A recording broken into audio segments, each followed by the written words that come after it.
الله أكبر الله أكبر الله أكبر الله أكبر الله أكبر كبيرا والحمد لله كثيرا وسبحان الله بكرة وأصيلا لا إله إلا الله والله أكبر الله أكبر ولله الحمد.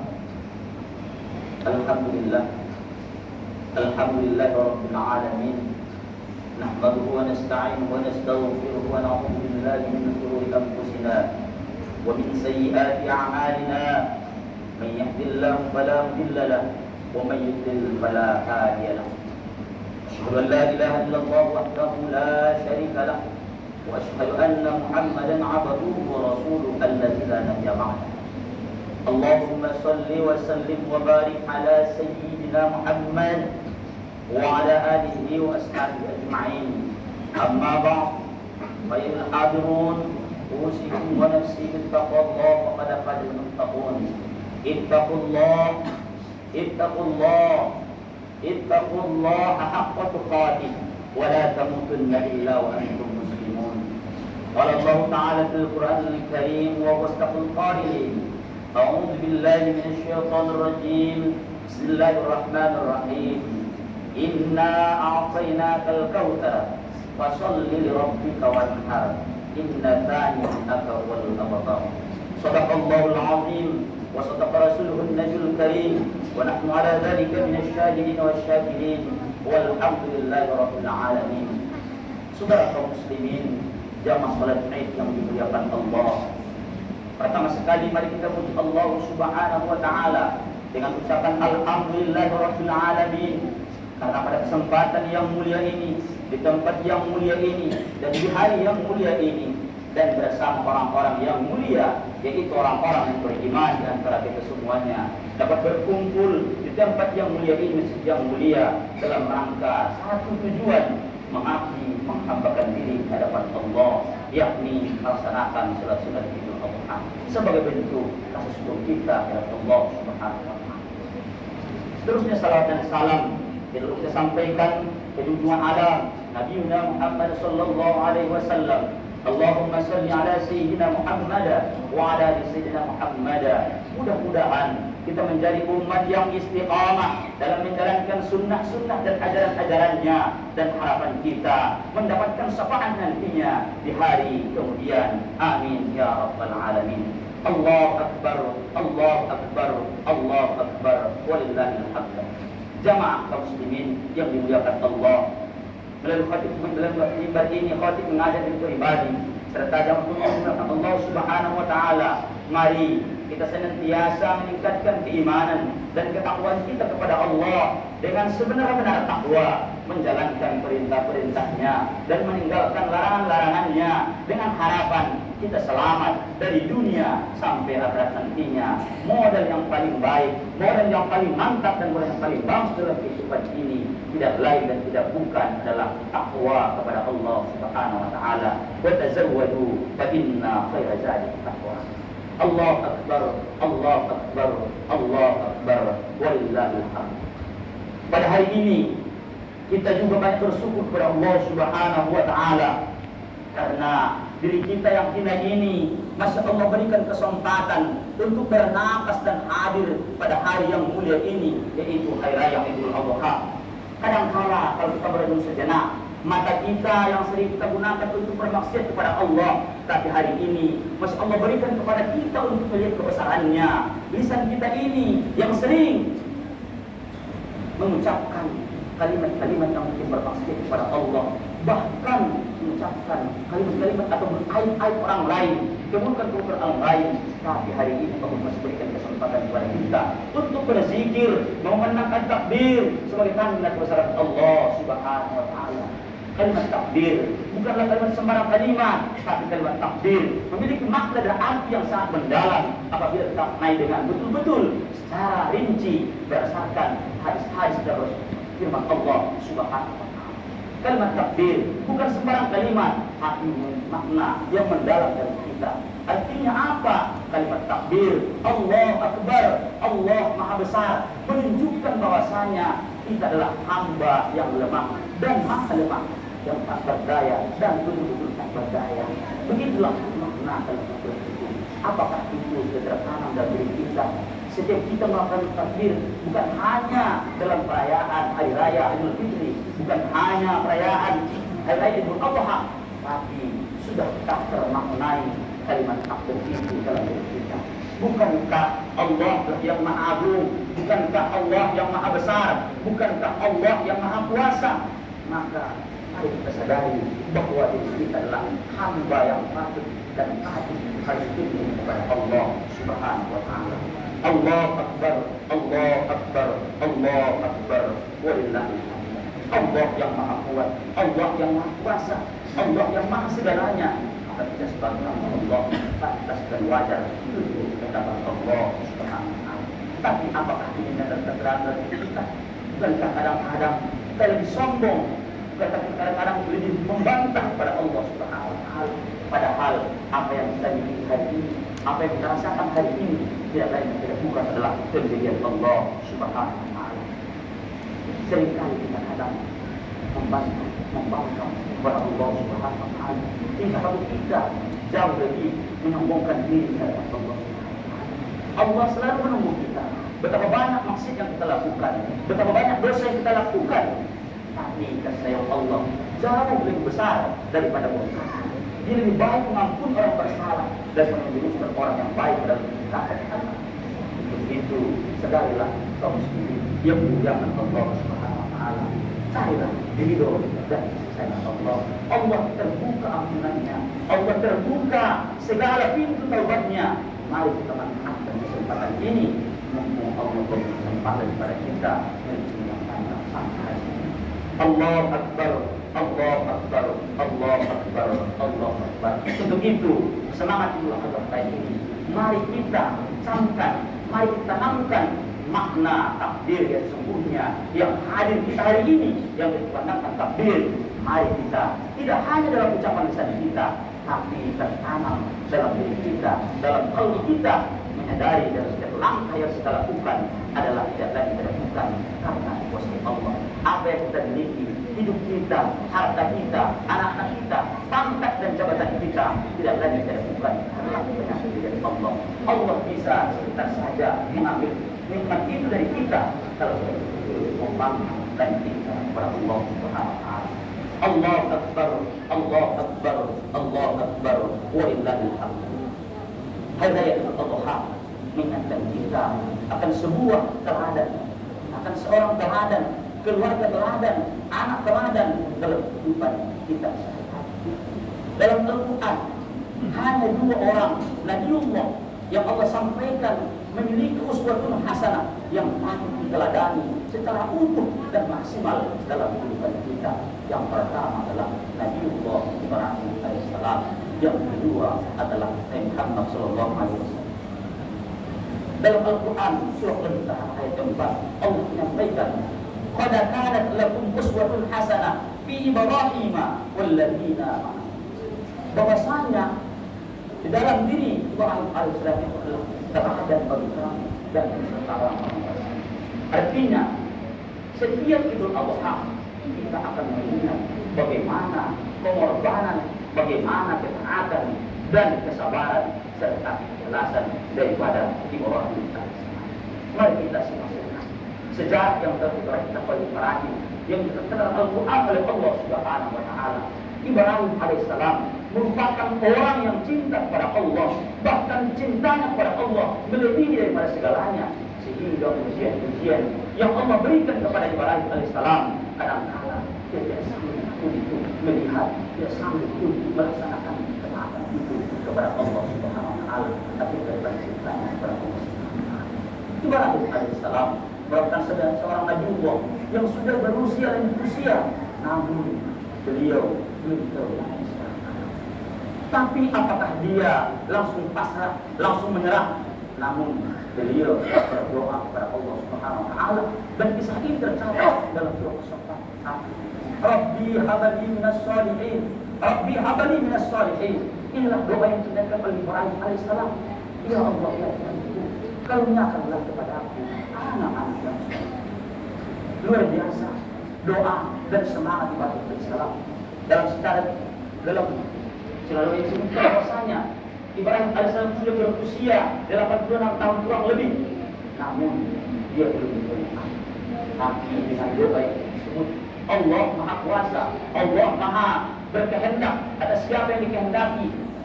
Dalam usia yang senja tersebut, Ibrahim dikaruniai seorang anak melalui istrinya. Apakah setelah Allah mengaruniakan Ibrahim, begitu Ibrahim menikmati indahnya kebersamaan bersama anak-anaknya, tapi ujian datang kepada Ibrahim alaihissalam. Datang perintah Allah Subhanahu wa taala menyuruh Ibrahim alaihissalam menghantarkan Siti Hajar ke sebuah lembah yang tandus, yang tidak ada penghuninya, yang gersang, tidak ada kehidupan di dalamnya. Tapi karena perintah Allah, karena ketaatan dan cintanya kepada Allah, dia lebih cinta kepada Allah daripada segalanya. Dia sanggup dia hantarkan Siti Hajar bersama Ismail kecil yang mungkin ke suatu tempat yang bernama Bakkah. Bakkah ini adalah awal mula daripada pernikahan. Sesampainya di wadi atau lembah tersebut, Ibrahim berserah diri kepada Allah Subhanahu wa taala, menyerahkan segala urusan ini kepada Allah Subhanahu wa taala. Dia yakin bahwasanya Allah memerintahkan itu karena Allah betul-betul sayang kepada hamba. Yang akhirnya Hajar dan Ismail tinggallah di lembah yang bersama. Ketika Ibrahim ingin meninggalkan, Hajar bertanya kepada Ibrahim, "Wahai Ibrahim, apakah yang kamu lakukan ini karena perintah Allah?" Ibrahim menjawab dengan meneteskan air mata, "Wahai istriku, ini adalah perintah Allah, maka saya serahkan kepada Allah." Akhirnya Hajar dan Ismail hidup di lembah yang tandus bersama itu dengan perbekalan yang secukupnya. Namun sebelum Ibrahim kembali, ternyata perbekalan itu telah habis dan sirna. Hajar begitu panik, begitu khawatir. Bukan dia khawatir terhadap dirinya, tapi dia khawatir terhadap anaknya. Begitulah perjuangan seorang ibu. Wahai para ibu, memang kalian adalah orang-orang tangguh, orang-orang hebat yang telah dicontohkan oleh Hajar dan sehingga Hajar berusaha dengan semaksimal mungkin. Dia tidak menyerah, walaupun tidak bertenaga dengan telah lebih. Dia mencoba mencari apakah ada titik kehidupan atau sumber air yang bisa memberikan mereka kehidupan. Dia lari ke ibu dan ibu yang lain yang sekarang disebut dengan Sofa dan Mawar. Dia lari kecil, bukan tidak bisa lari dengan kencang karena memang sudah rasa lapar dan haus yang ditanya, sehingga tidak mampu lagi berlari dengan sekencang-kencang. Maka dia tertati-tati berlari. Dia menaik bukit Sofa, dia tatap apakah ada sumber air. Tidak ada. Dia berlari ke bukit Marwah berulang-ulang 7 kali dengan usaha yang maksimal. Dia usahakan demi kehidupan anak. Setelah itu dia melihat ada sedikit air di dekat Ismail yang muncul tersebut. Dia berlari menuju Ismail, ternyata sudah ada titik-titik air yang sangat sedikit sekali. Dia kumpulkan bersama kumpulan-kumpulan pasir tersebut. Akhirnya disebutkan Zamzama. Itulah asal muasal daripada Zamzam. Saudara kaum muslimin, jamaah sholat Id yang dimuliakan Allah. Ini menunjukkan apa pelajaran yang kita ambil daripada Hajar. Hajar adalah seorang naluri seorang ibu demi mendahulukan kepentingan anaknya. Coba kita ingat bagaimana kita dahulu memperjuangkan kita. Mereka rela berbohong, mereka rela berdusta demi kita anaknya. Mereka berkatakan, saya tidak lapar nak, saya tidak haus nak, karena mungkin makanan terbatas di rumah kita. Tapi demi anaknya yang dia lihat anaknya itu begitu lahap makannya, dia mengatakan, saya sudah punya. Begitu berjuang sesuatu yang contohkan oleh sudah pintar hati. Ingat jasa yang mereka lebih rela mati ketika melahirkan kita, ketika diberikan pilihan apakah anakmu yang hidup atau engkau yang hidup ketika melahirkan anaknya. Maka seorang ibu lebih memilih dia mati kalau hidupnya ada dua, dia lebih menahan ini anaknya dan bagian. Allahu Akbar, Allahu Akbar, Allahu Akbar, walillah. Begitulah besarnya begitulah besarnya pengorbanan seorang ibu. Tapi banyak hari ini kita di antara kita yang tidak mengenal jasa ibu kita, yang hari ini mungkin mereka masih hidup, yang wajahnya sudah kering dimakan usia. Sudahkah kita menjadi orang berbakti kepada Allah? Kita memiliki harta, memiliki anak yang memiliki pangkat jabatan, tapi kadang-kadang kita lepaskan orang itu. Mungkin di antara kita ibu kita sudah dipanggil Allah Subhanahu wa Ta'ala. Masihkah kita ingat kepada mereka? Pernahkah kita ucapkan doa Allahumma firli wa liwalidayya? Kita berharap bahwasanya mereka tenang, mereka lapang di alam kuburnya, menikmati keindahan alam barzakh. Sudah pernah doakan kepada mereka, ya Allah jadikan diri mereka taman-taman surga dan jauhkan mereka daripada jurang api. Saudara yang dimuliakan Allah, begitulah pengorbanan. Yang kedua, ketika Ismail sudah beranjak, mulai dewasa, mulai remaja, datang lagi ujian yang kedua. Ibrahim kembali bertemu dengan anaknya, berkasih sayang, kerinduan yang sangat luar biasa. Tapi ujian kedua datang pada melakukan kesalahan. Apa itu? Ketika dia sudah cinta terhadap Allah Subhanahu wa Ta'ala, Allah uji kembali apakah ia lebih cinta kepada anaknya daripada Allah Subhanahu wa Ta'ala? Apakah dia memiliki keluarganya atau Allah Subhanahu wa Ta'ala? Maka ini juga tercatat dalam Al-Quran. Allah memerintahkan Ibrahim untuk mengorbankan anaknya demi ketaatan kepada Allah Subhanahu wa Ta'ala. Tapi Ibrahim yang betul orang yang cinta kepada Allah, cintanya tidak memiliki daripada segalanya. Maka di suatu waktu falamma balagha ma'as-sa'ya, ketika Ismail sudah mulai menginjak remaja, qala ya bunayya inni ara fil manam anni asbahuka fanzur ma jara. Qala ya abati if'al ma tu'mar satajidni insyaallah. Kisah ini kisah luar biasa antara seorang anak dengan seorang anak, antara ayah dengan seorang anak. Perlu kita keberadaan saudara dengan Allah.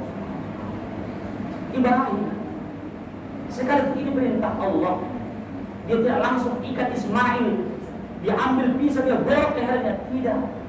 Tapi kata-kata yang indah terucap dari Ibrahim alaihissalam.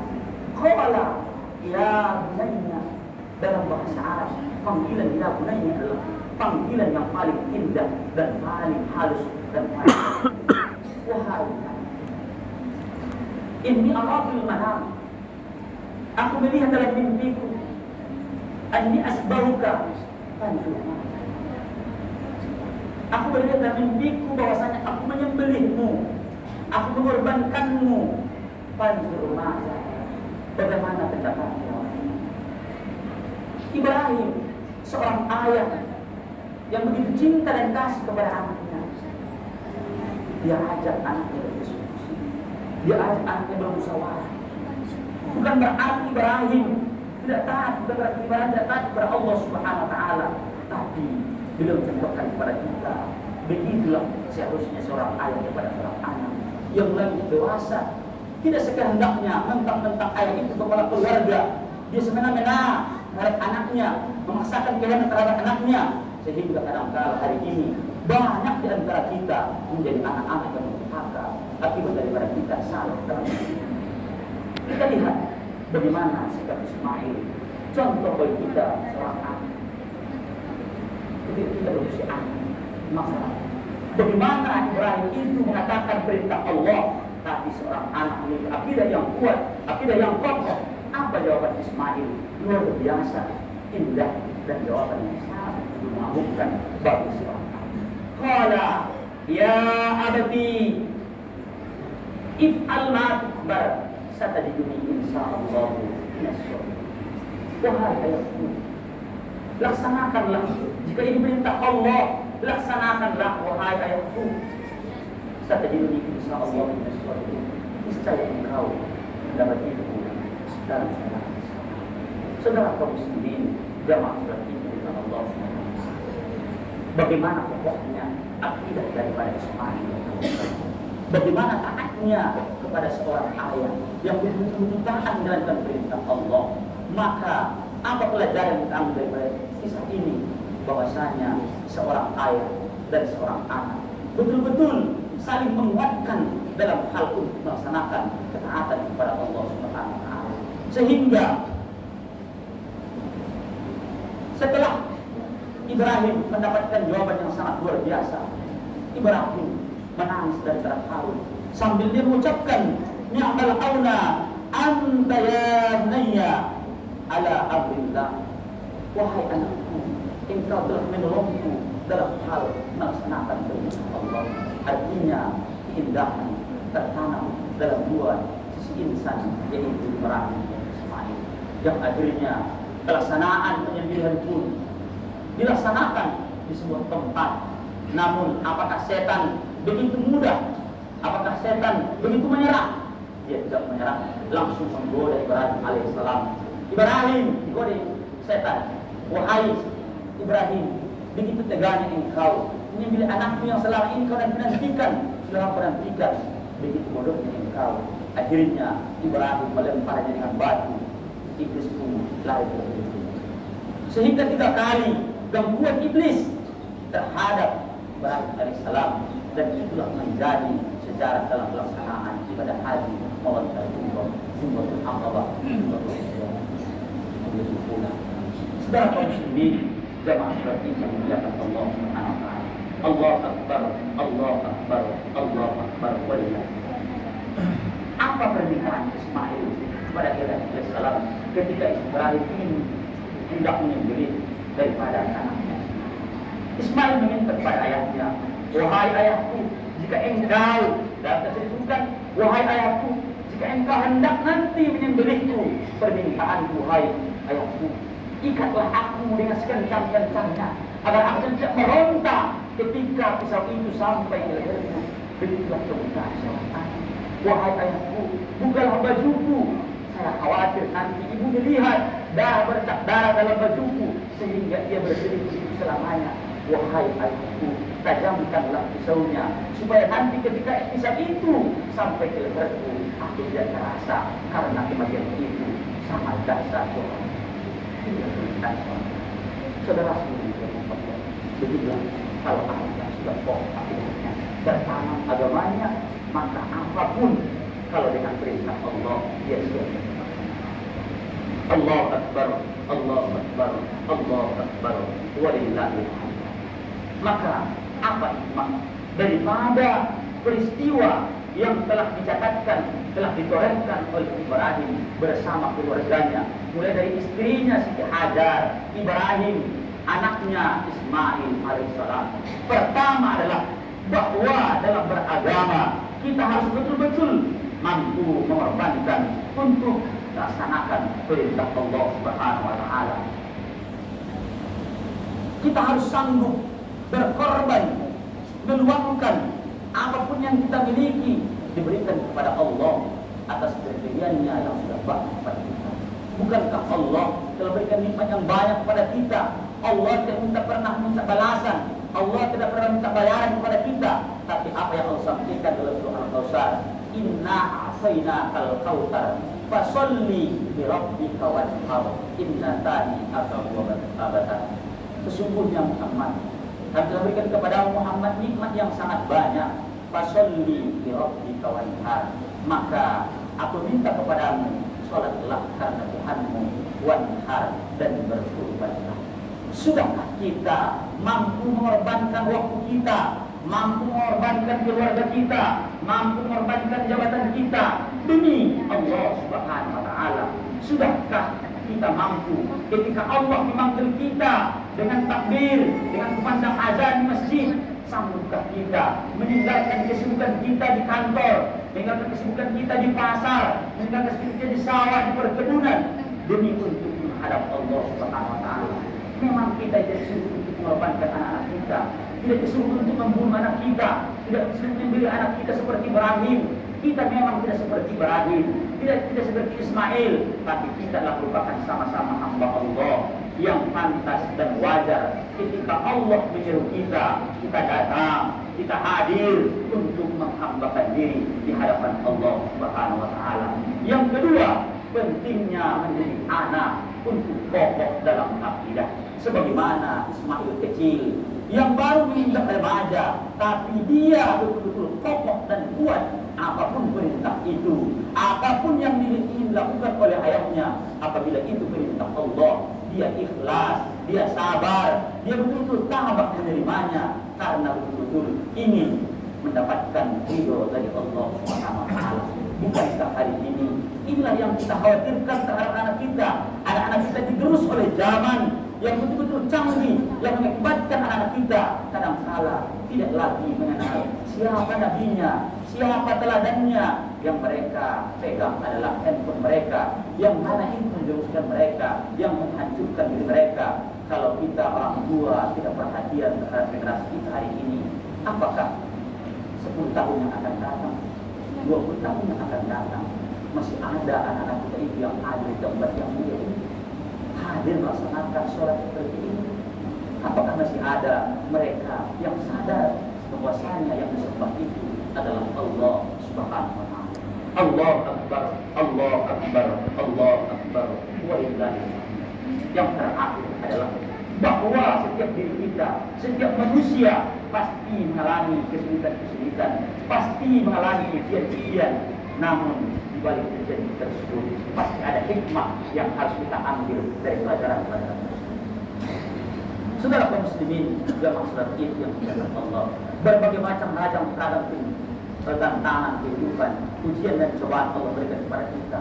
Ada kita yang diuji dengan kemiskinan, ada yang diuji dengan penyakit, ada yang diuji mungkin karena ditinggalkan oleh ayah ibu kita, ada yang diuji mungkin dari berbagai macam cobaan anak-anak kita.